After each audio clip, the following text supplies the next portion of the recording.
ஒரு குட்டி கதையும் இறைவார்த்தையும். பொறுப்பு உங்கள் மேல். சீட்டு மத்தியாவின் பெயருக்கு விழுந்தது. அப்பொழுது அவன் 11 அப்போஸ்தலருடனே சேர்த்து கொள்ளப்பட்டான். அப்போஸ்தலர் 1 ஆஸ்திரேலியா நாட்டின் ஒரு சிறிய கிராமத்தில் ஏழை விவசாய பெற்றோருக்கு மகனாக பிறந்தவர் மெக்ராத். சிறு வயதில் வறுமையினால் மிகவும் கஷ்டப்பட்டார்.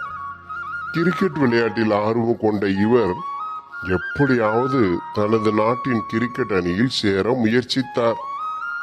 ஆனால் எதுவும் கைகூடி வரவில்லை. அப்போதுதான் ஒரு முறை உள்ளூர் கிரிக்கெட் அணியில் உள்ளூர் அணிக்காக விளையாடும் ஒரு வாய்ப்பு இவருக்கு கிடைத்தது. இந்த வாய்ப்பை பயன்படுத்தி கொண்டு தன்னுடைய பவுலிங் திறமையை வெளிப்படுத்தி அணியின் வெற்றிக்கு உதவி இருந்தார்.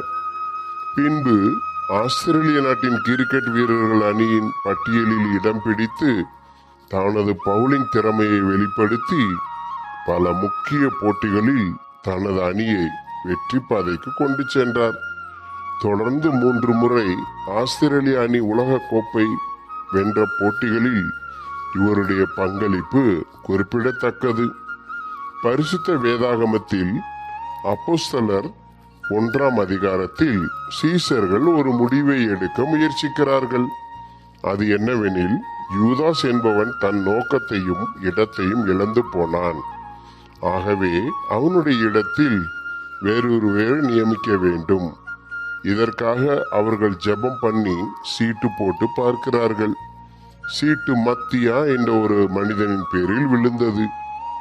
அப்பொழுது அந்த மத்தியா 11 அப்போஸ்தலருடன் சேர்த்து கொள்ளப்பட்டான் என்று பார்க்கிறோம்.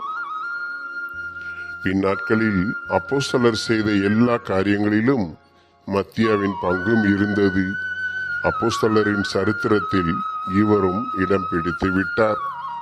நண்பர்களே, ஒரு உள்ளூர் போட்டியில் விளையாடும் வாய்ப்பை பயன்படுத்தின ஒரு வீரனையும் சீஷர்களுடனே சேர்த்து கொள்ளப்பட்ட ஒரு மனிதனையும் பார்த்திருக்கிறோம். இன்றைக்கு உங்களின் நிலை என்ன? ஏதோ ஒரு பின்னணியத்தில், ஏதோ ஒரு காலகட்டத்தில், ஏதோ ஒரு நபர் மூலமாக சுவிசேஷம் உங்களை தேடி வந்தது. அந்த சுவிசேஷத்தை அறியாத லட்சக்கணக்கான மக்கள் நமது நாட்டில் இருக்கிறார்கள். அந்த சுவிசேஷத்தை சொல்ல வேண்டிய பொறுப்பு உங்கள் பெயரில் உங்கள் மேல் உள்ளது என்பதை மறந்துவிடார்கள். சீட்டு இன்று என் பெயரில் விழுந்துள்ளது. நான் ஒரு 12வது சீசன் என்பதை ஒவ்வொரு கிறிஸ்தவரும் சொல்ல வேண்டும், செயல்பட வேண்டும். இந்த பொறுப்பை உணர்ந்தவர்களாக இன்றே புறப்பட்டு போய் இயேசுவின் அன்பை குறித்து ஜனங்களுக்கு சொல்லுவோம்.